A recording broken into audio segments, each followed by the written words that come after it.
बिहार समाचार में आपका स्वागत है। सबसे पहले नजर डालते हैं उन बड़ी खबरों को जो आज सुर्खियों में रही।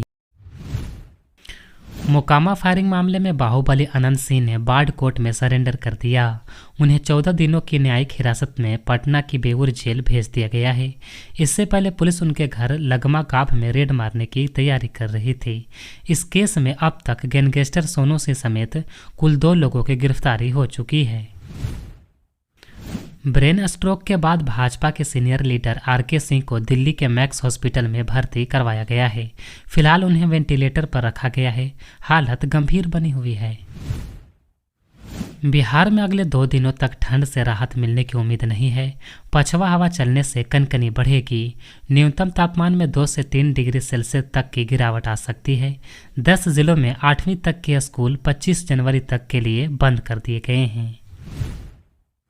भाजपा प्रदेश अध्यक्ष दिलीप जायसवाल ने लालू परिवार को अपराध का जनक बताया है।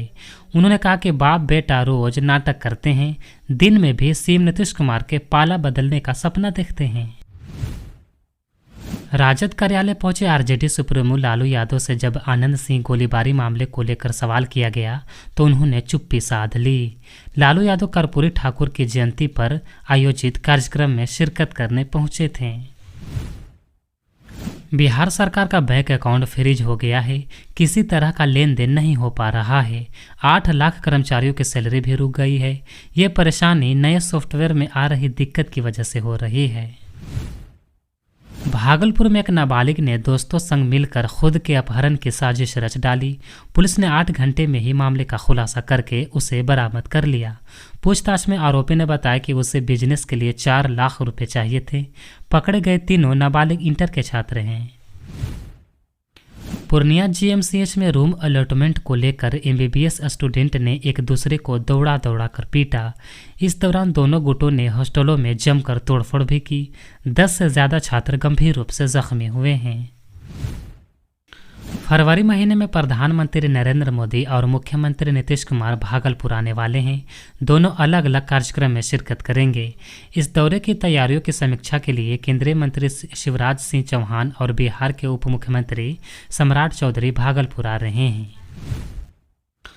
शिक्षा विभाग ने बिहार के सभी सरकारी स्कूलों में 1ली से 12वीं की छात्राओं तथा 1ली से 8वीं तक के छात्रों के स्कूल ड्रेस का रंग तय कर दिया है। इसको लेकर विभाग की ओर से दिशा निर्देश जारी किया गया है। बिहार सरकार ने सड़क दुर्घटना में घायल लोगों की मदद करने वालों को गुड सैमरिटन का नाम दिया है और उन्हें 10,000 रुपये का पुरस्कार दिया जाता है। 2018 से अब तक करीब 1200 लोगों को इस सम्मान से नवाजा जा चुका है। सबसे ज़्यादा गुड सैमरिटन औरंगाबाद, सारण, समस्तीपुर, मधुबनी और मोतिहारी जिले से हैं। मोकामा गोलीकांड को लेकर बिहार की नीतीश सरकार विपक्ष के निशाने पर आ गई है। राजद सांसद मीसा भारती ने बिहार की कानून व्यवस्था को लेकर सवाल खड़ा किया है। पटना में मीडिया से बातचीत करते हुए उन्होंने कहा कि बिहार में कानून व्यवस्था बद से बदतर होती जा रही है। 60 से 70 राउंड गोलियां चली हैं। सरकार को जांच करनी चाहिए। केंद्रीय बजट से इस बार बिहार को बड़ी उम्मीदें हैं। इसमें आधारभूत संरचना, बाढ़ प्रबंधन, हवाई अड्डा, केंद्रीय विद्यालय और ऊर्जा परियोजनाओं के साथ स्मॉल मॉड्यूलर रिएक्टर की मांग सहित 1.5 लाख करोड़ से अधिक की परियोजनाओं की मांग शामिल है। इससे पहले वित्तीय वर्ष 2024 से 25 में केंद्रीय बजट में बिहार के लिए 58,900 करोड़ के विशेष पैकेज की घोषणा हुई थी। प्रधानमंत्री आवास योजना ग्रामीण के तहत अब अनुसूचित जाति जनजाति कल्याण विभाग के सर्वेक्षण में शामिल परिवारों को भी आवास योजना का लाभ मिलेगा। ग्रामीण विकास विभाग के सचिव ने जिलाधिकारियों को पत्र लिखकर निर्देश दिया है। बिहार के बेतिया में जिला शिक्षा पदाधिकारी डीईओ रजनीकांत परवीन के ठिकानों पर विशेष निगरानी इकाई ने छापेमारी की। इसमें डीईओ के घर से 2 करोड़ रुपए से ज़्यादा कैश, लाखों के गहने और कई शहरों में ज़मीन के दस्तावेज मिले हैं।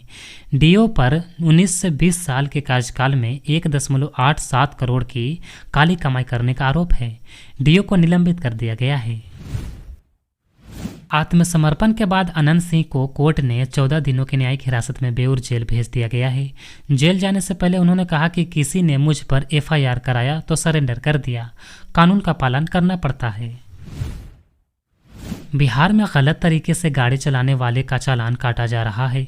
इससे बचने के लिए बड़े पैमाने पर फर्जी नंबर प्लेट लगाकर दर्जनों गाड़ियां चलाई जा रही हैं। फर्जी नंबर प्लेट वाले इन वाहनों के कारण गाड़ी के वास्तविक ओनर परेशान हो रहे हैं। उन्हें आर्थिक नुकसान के साथ भागदौड़ की परेशानी हो रही है। पीड़ित लोग कार्यालय का चक्कर काटने को मजबूर हैं। डीईओ रजनीकांत के ठिकानों से करोड़ों कैश मिलने पर कांग्रेस पार्टी नीतीश सरकार को घेरने की कवायद कर रही है। पार्टी के भागलपुर विधायक अजीत शर्मा ने कहा है कि राज्य के सभी डीओ की संपत्ति की जांच होनी चाहिए। सबके घर में ऐसा ही कैश फ्लो मिलेगा। मुजफ्फरपुर में विदेश भेजने के नाम पर बेरोजगार युवाओं से लाखों रुपए की ठगी का जाल सामने आया है। जमुई साइबर पुलिस ने शहर में छापेमारी कर आरोपी की तलाश की, लेकिन वो फरार मिला। इस ठगी के नेटवर्क में कई जिले और राज्य शामिल हैं। जनसुराज पार्टी के प्रशांत किशोर ने बिहार विधानसभा चुनाव में पिछड़े और अति पिछड़ा वर्ग के 70 योग्य उम्मीदवारों को टिकट देने का वादा किया है। साथ में धन और संसाधन भी उपलब्ध कराए जाएंगे। पीके ने कहा कि महागठबंधन पिछड़े समाज के 70 लोगों को टिकट नहीं दे सकते हैं। नीट यूजी 2024 पेपर लीक मामले में आरोपी आयुष कुमार को पटना हाई कोर्ट ने जमानत दे दी है। आरोपी के वकील ने कोर्ट में दलील दी कि सीबीआई की जांच के दौरान ऐसे कोई ठोस सबूत सामने नहीं आए हैं जिससे यह सिद्ध हो सके कि आयुष इस अपराध में प्रत्यक्ष रूप से शामिल था।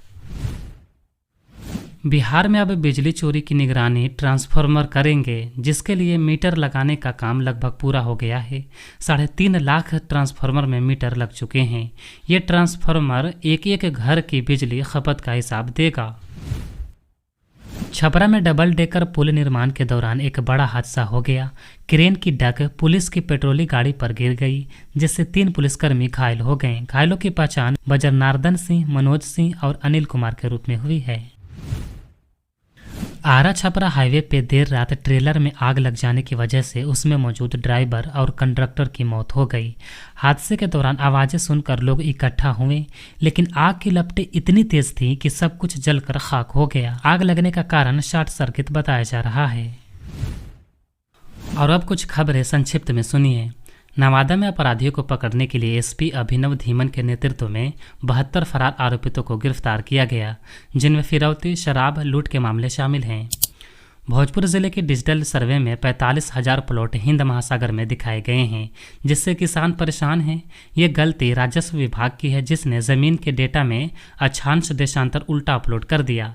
अधिकारी अब इस चूक को सुधारने में जुटे हुए हैं। पटना हाईकोर्ट के आदेश पर औरंगाबाद के हंसपुरा बाजार में अतिक्रमण हटाने के लिए 6 घंटे तक बुलडोजर चलाया गया। कार्रवाई के दौरान भारी पुलिस बल तैनात रहा। बिहार डीईएलडी प्रवेश परीक्षा के लिए आवेदन की अंतिम तिथि आगे बढ़ा दी गई है। अब 27 जनवरी 2025 तक आवेदन कर सकते हैं। बिहार झारखंड के 2000 सीनियर अधिकारियों की लिस्ट तैयार कर ली गई है। 31 मार्च से पहले इनकम टैक्स कार्रवाई करेगा। इसमें केंद्र एवं राज्य सरकार के सरकारी कर्मचारी, पीएसयू और कई बड़े अधिकारी भी हैं। बिहार में कृषि उत्पादों का ऐलान केंद्रीय कृषि मंत्री शिवराज सिंह ने किया है। उन्होंने कहा कि राज्य में मखाना, मशरूम, शहद, केला, लीची की अच्छी पैदावार होती है। इसके लिए बिहार ने सेंटर ऑफ एक्सीलेंस की मांग की है। मोकामा गोलीकांड पर पूर्णिया सांसद पप्पू यादव ने नीतीश सरकार पर तंज कसते हुए पूछा है कि वो किस शूटर के समर्थन में है। साथ ही इन शूटरों को इतनी आज़ादी कैसे मिल गई है कि वो खुलेआम एक दूसरे को मार रहे हैं। मोकामा गोलीकांड पर नेता प्रतिपक्ष तेजस्वी यादव ने नीतीश सरकार को घेरते हुए कहा कि राज्य में अब अपराध आदत बन गया है, भ्रष्टाचार अब शिष्टाचार बन गया है। मुख्यमंत्री इस मामले पर चुप ही साधे हुए हैं। वहीं अपराधी इंटरव्यू देकर फायरिंग की घटना को स्वीकार कर रहे हैं। बीपीएससी 17वें पीटी के परिणाम घोषित हुए हैं, जिनमें केवल एक अभ्यर्थी ने 120 अंक प्राप्त किए हैं। 100 अंक पाने वाले 1181 और 75 अंक पाने वाले 29,164 अभ्यर्थी हैं। हाई कोर्ट में केस दाखिल करने वाले 13 में से 3 ने मुख्य परीक्षा के लिए क्वालिफाई किया है। और अब बाकी के खबरें मानो सुनाएंगे। वक्फ संशोधन अधिनियम को लेकर बनाई गई जेपीसी में जोरदार हंगामा हुआ, जिसके बाद एक्शन लेते हुए असदुद्दीन ओवैसी, कल्याण बनर्जी और इमरान मसूद सहित विपक्षी दलों के 10 सांसदों को एक दिन के लिए सस्पेंड कर दिया गया है। विपक्षी सदस्यों ने दावा किया है कि उन्हें ड्राफ्ट में प्रस्तावित बदलावों पर रिसर्च के लिए पर्याप्त समय नहीं दिया जा रहा है। बीजेपी सदस्य जगदम्बिका पाल इस बैठक की अध्यक्षता कर रहे हैं। दिल्ली सरकार से संबंधित कैग रिपोर्ट्स को पब्लिक करने को लेकर आज सुनवाई हुई। दिल्ली हाईकोर्ट ने कैग रिपोर्ट्स पर चर्चा के लिए विधानसभा का विशेष सत्र बुलाने का निर्देश देने से इनकार किया है। हालांकि कोर्ट ने कहा है कि दिल्ली सरकार की तरफ से विधानसभा में रिपोर्ट पेश करने में बहुत देर की गई है। कोर्ट ने कहा कि विधानसभा के सामने रिपोर्ट पेश करना अनिवार्य संवैधानिक दायित्व है। दिल्ली पुलिस ने ओखला विधानसभा सीट से आम आदमी पार्टी विधायक और प्रत्याशी अमानतुल्लाह खान के बेटे के खिलाफ एफआईआर दर्ज की है। दिल्ली पुलिस ने चेकिंग के दौरान बहस होने पर विधायक के बेटे मोहम्मद अनस की बाइक जब्त कर ली है और 20,000 रुपए का जुर्माना लगाया है। दिल्ली पुलिस ने नियमों का उल्लंघन और पुलिस से बदसलूकी करने के आरोप में यह केस दर्ज किया है। सीबीआई ने कलकत्ता हाई कोर्ट में संजय घोष के लिए मौत की सजा की मांग करते हुए अपील की। संजय आरजी कर अस्पताल रेप मर्डर मामले में दोषी है। जस्टिस देबांगसु बसाक की खंडपीठ ने कहा कि वो 27 जनवरी को सुनवाई करेगी। साथ ही पश्चिम बंगाल सरकार की ओर से भी इसी तरह की याचिका डाली गई है। इससे पहले सियालदाह कोर्ट ने संजय को उम्र कैद की सजा सुनाई थी। महाराष्ट्र की भंडारा ऑर्डिनेंस फैक्ट्री में धमाके हुए जिसमें 8 लोगों की मौत हो गई है जबकि 7 लोग घायल हैं। ब्लास्ट के कारणों का पता फिलहाल नहीं चल पाया है। धमाके से छत गिर गई थी जिससे जेसीबी की मदद से हटाया जा रहा है। इसके नीचे अभी और लोगों के दबे होने की आशंका है। फैक्ट्री में एम्बुलेंस और दमकल की गाड़ियां पहुंच गई हैं। रेस्क्यू फिलहाल जारी है। सुप्रीम कोर्ट ने टीडीएस सिस्टम को खत्म करने की मांग को लेकर दायर याचिका पर सुनवाई से इंकार कर दिया है। कोर्ट ने याचिकाकर्ता को हाई कोर्ट में याचिका दाखिल करने की बात कही है। बीजेपी नेता अश्विनी उपाध्याय ने याचिका दायर कर मौजूदा टीडीएस सिस्टम को मनमाना, अतार्किक और मूल अधिकारों का हनन करने वाला बताया था।